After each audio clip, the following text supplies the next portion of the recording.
Hey everybody, what's good? Your boy BQ checking in with you guys here on the channel. I am recording on my phone, so hopefully the quality is sufficient for you. I don't have my podcast set up at the moment, so this is what I have to work with. I wanted to check in on a couple things. I'll talk about the future of the channel here and all that here at the end, but maybe this upload is coming out a week late or so, but I wanted to touch on a couple things. I did go to Unbreakable, and I got some DMs asking me about the atmosphere and how many people were there, what it was like, and I will say I enjoyed the show. I think more than most of you, to be honest, because the atmosphere just being there is always not the atmosphere, but just the experience of being there live is so much different than TV. So it's really, really hard to compare. But being there live, I liked the show. I thought it was fine. I thought it went a little long, and a little late into the evening. The wrestling fans there were very exhausted. I think they were exhausted when they got there. So, the top question that people asked me was, the fan engagement. Was it loud in there? Was it what? I guess it came off on TV not so great.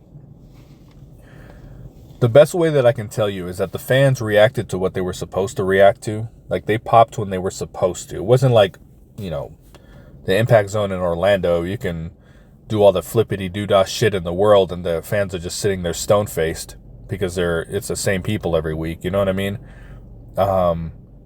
They popped when they were supposed to, definitely. But you could definitely hear a pin drop at times as well. And, the tickets were comped to me by TNA, so I went. Because obviously I'm taking some time off, and otherwise I probably wouldn't have.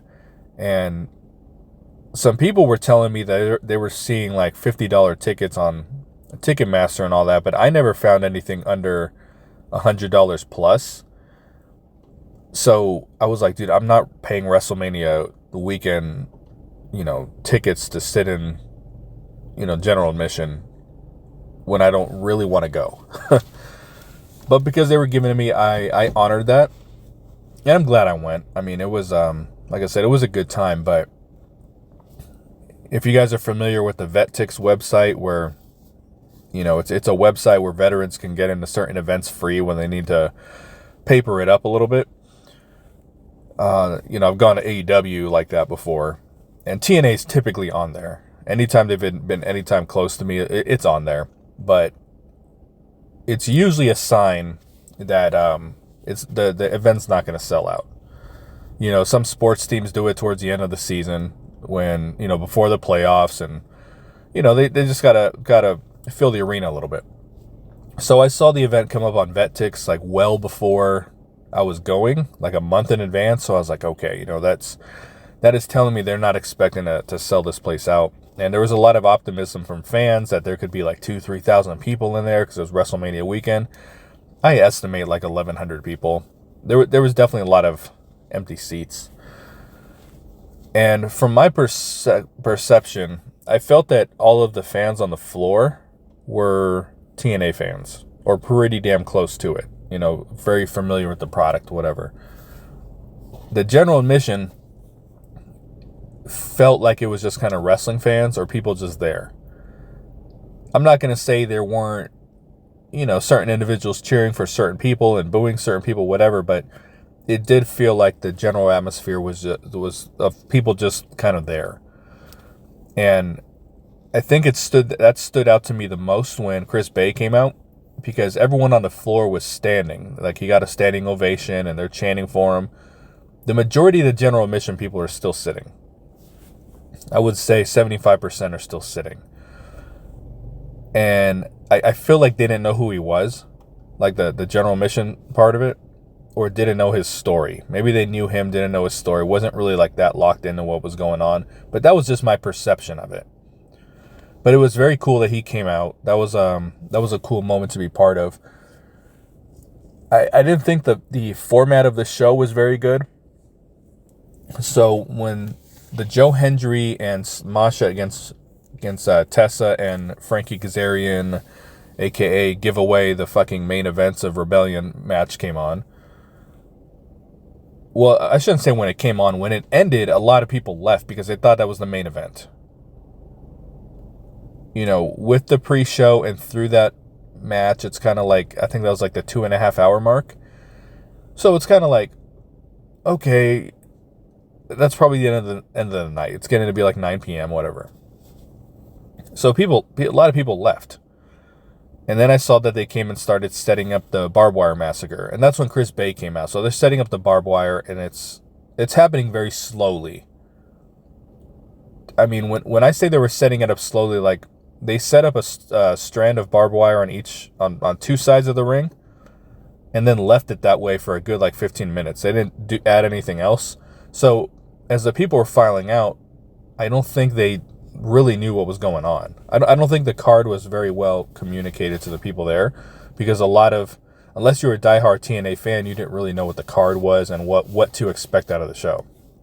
So, you know, they do the barbed wire massacre. Well, let me rewind here a little bit. This is my only complaint about the wrestling on the show. Fucking Joe Hendry, this fake injury, not selling anything. You know, every once in a while he's stretching his shoulder, which I don't know if is the right way to rehab a dislocated shoulder, but whatever. He's doing his entire moveset. You know, he does a delayed standing vertical suplex. Why would you do that if you have an injured shoulder?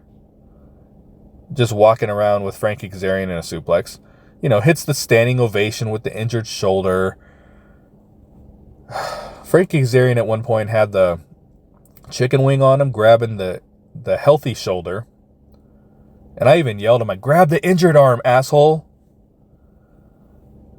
And I understand that's the way he's trained to do the move, but I mean, that was my own, as someone who like critiques the show, that was the only thing that I was like, what in the world, dude? I mean, this is the worst. This injury storyline is one of the worst things they have done, because, you know, we'll get into the Royal Rumble here in a sec. I mean, the match was announced so far in advance, like he has time to rehab the fucking shoulder. But they're trying to sell it by, well, he's still gonna wrestle, so it's still gonna hurt. Like, it is the worst. Like, Frankie Kazarian lost in the match, so feud over. You know what I'm saying? Jesus Christ. Anyway, other than that, Tessa did get the "she's a racist" chance. But my perception of it wasn't that they were, like, she got heat, don't get me wrong, but it wasn't, my perception was they were just trying to be part of the show and have fun. I don't think they were legitimately like, oh, here comes racist Tessa Blanchard, let's boo her out of the building. Like, I feel like it was no different than like, Sheamus, you look stupid. Like, it just becoming part of the show. That's kind of what I took from it. But I was gonna say, so the Barbed Wire Massacre, you guys know I hate garbage matches with absolute passion. I thought this was really entertaining, very well done. You know, Sami Callihan came out looking like a stack of tires with a tarp over it. He looks like he ate Sami Callihan. He looks like he's pregnant with twin adults. But other than that, this was really good. And the only problem was a lot of families left during this, like a lot of families with kids. Once it started getting like really, really out of hand, like they kind of got up and left. But the match was very good. It was the best part of the show. But you know what happened? When the match was over, the people remaining started to leave. Because then they thought that was the main event. I thought it was the main event. I left.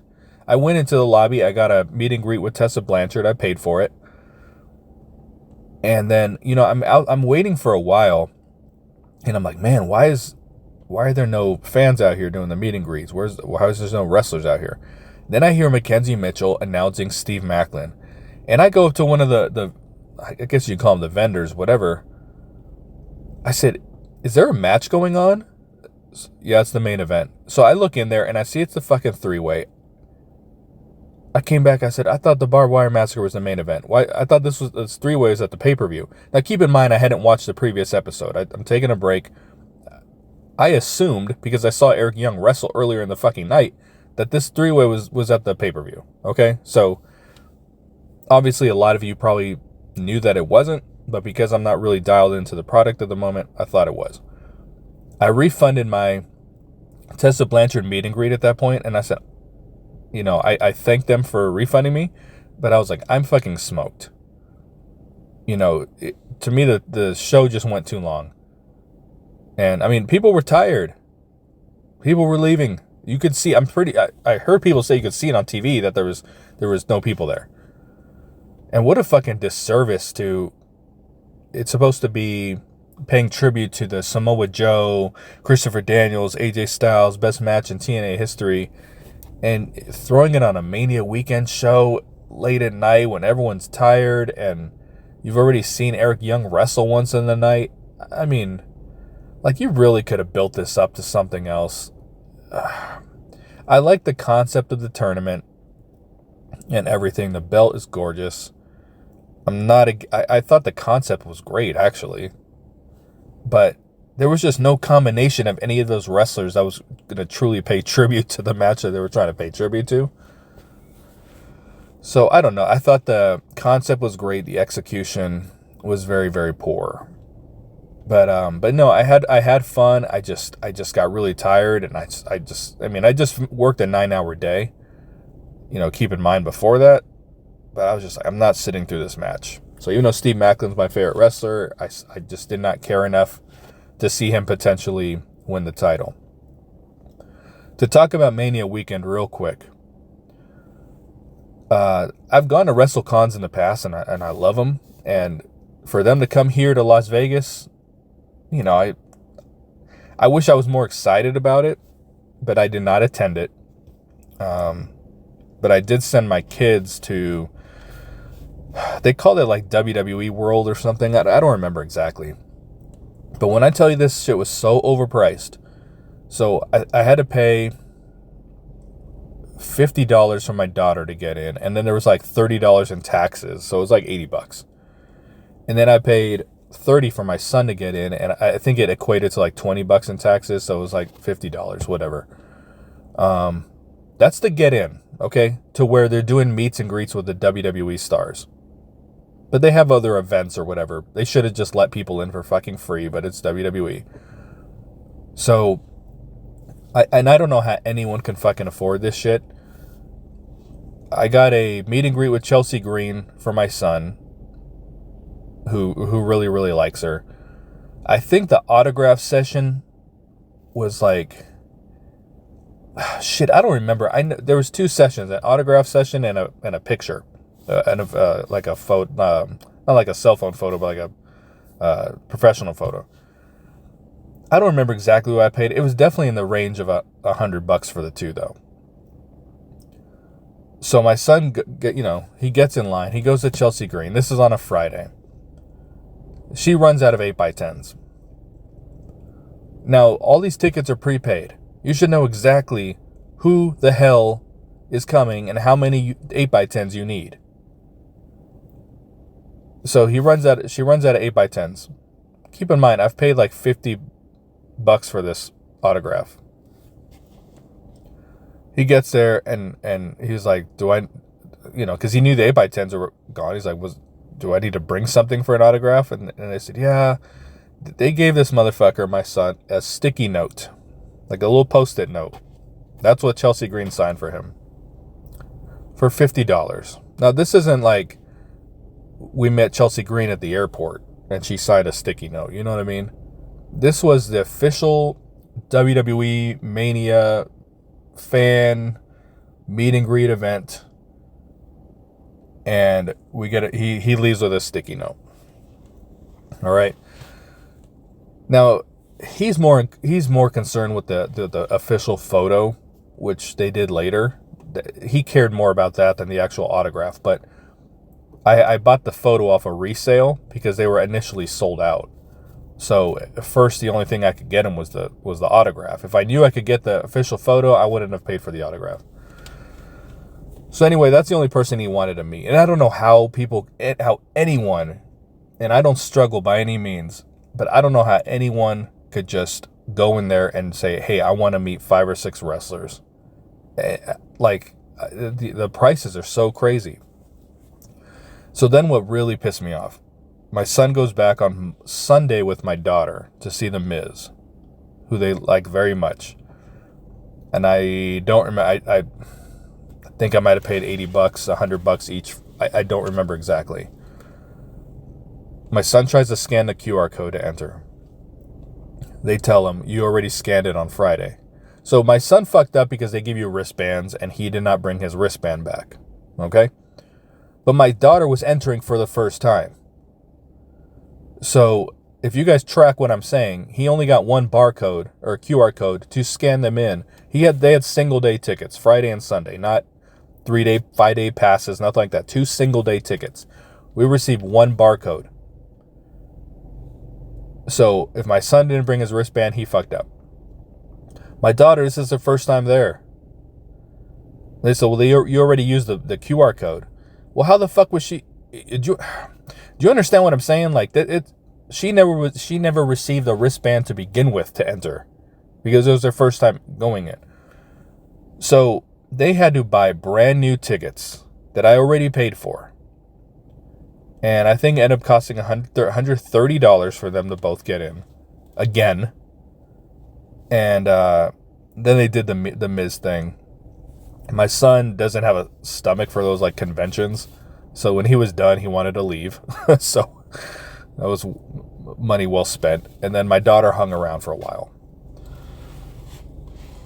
But yeah, the prices and the experience. I went to WrestleCon in New Orleans years ago, and it was great. You know, I had a blast at that thing. But this here in Vegas looked like a complete shit show. What else? So I'm going to talk about Joe Hendry real quick in the Royal Rumble. And, you know, I saw an interview with him yesterday, real briefly, where he's saying he did what he was supposed to do. You know, he's in there with a legend. Basically, he shouldn't be in there competing. And you know, I don't know, whatever. Joe Hendry, between the Royal Rumble and WrestleMania, I mean, was on screen for less than 7 minutes.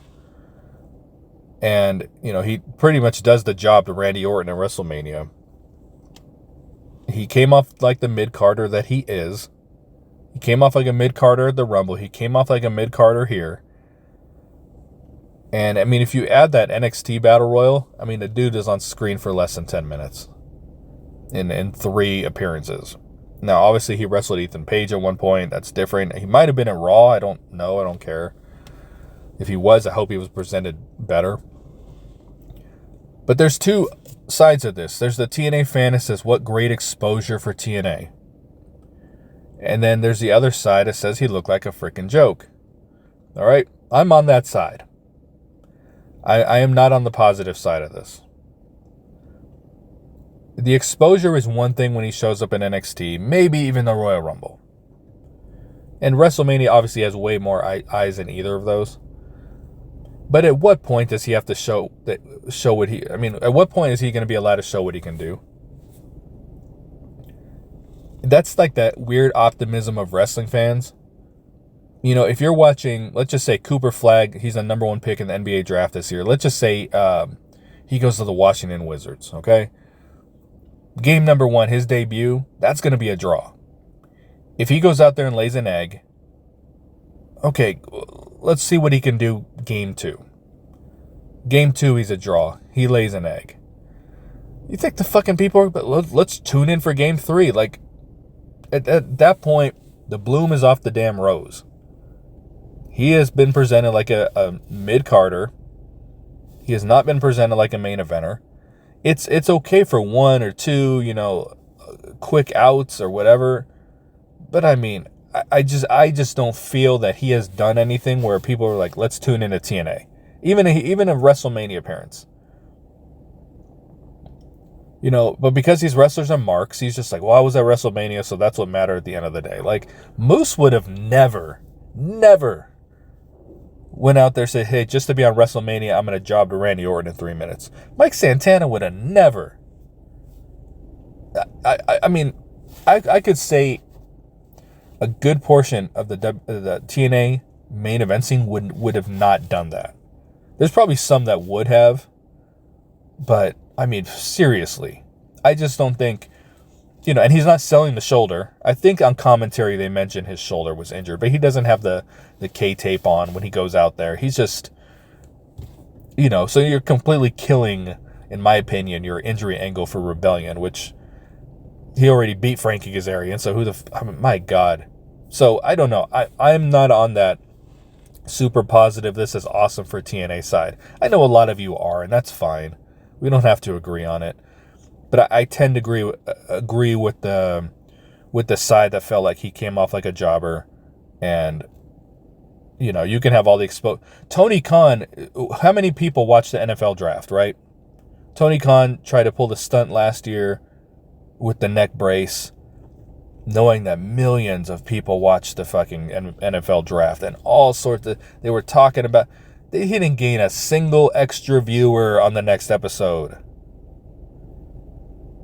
Now, there's obviously not the same crossover between the NFL and AEW as there is WrestleMania and TNA, or WWE and TNA. You know what I'm saying? But I just, yeah, that's just my thoughts on that. And then finally here, regarding the future of the channel, I got on here a couple weeks ago and said I was taking a break, that I was extremely stressed out. And I'm letting you guys know I'm not depressed or anything. I'm not suicidal. My family's not going to be living in a box under the freeway overpass. No one's dying.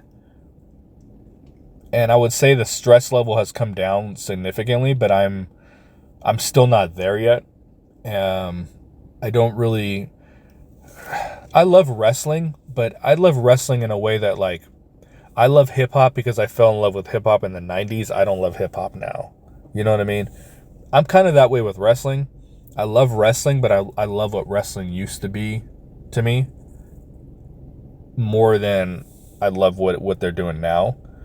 So as someone who watches a show that has to critique it, it doesn't necessarily bring me joy to watch Impact or to watch wrestling in general. Does it entertain me? Is it part of my week? Yes, but if I said, does it bring me joy? Like, it doesn't really.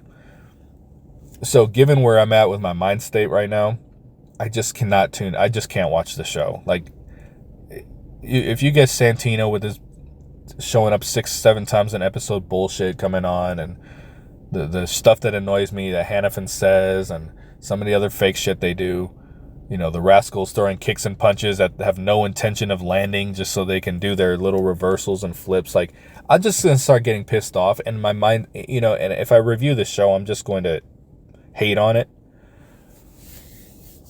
And, frankly, the time not watching it has felt like a relief to me. So I haven't watched, I think, 3 episodes in a row. I wouldn't have watched Unbreakable, but I did, like I said, because I was there. And may come to as a shock to some of you, but I'm not watching Rebellion. I was really 50-50 on it during the week, but I really just don't want to watch it, So I'm sorry. I wish I could tell you guys, hey, we're going to start the podcast again here really soon. I know that I've kind of like led in this space for a really long time. Like, the last time I took a break from podcasting, I lost about half my audience because that really killed the YouTube algorithm. So I lost a lot of my audience, and I've never really quite gotten that back. We've climbed into a positive direction, but I mean, as far as getting to where, the audience I used to have, I don't, and that's part of the problem from stepping away from YouTube sometimes, because there's so much content out there that you gotta compete with, and once the algorithm kind of kicks you out, you're in bad shape. Even those who subscribe are not getting the notifications, and it's not coming up in their feed. So it's kind of a risky thing for me to do, but I'm really still not there yet. I've actually really struggled to get into the gym every day. just because just where my mind has been. But yeah, unfortunately, I've still got some things going on, just stressing me out to the point that I have no desire to watch wrestling. I just don't. There's other things I do watch that do bring me joy, like basketball and stuff, but I'm watching as a passionate fan, but I'm not critiquing like I would watching Impact, So that's just where I'm at, guys. And, I hope this quality was okay for you.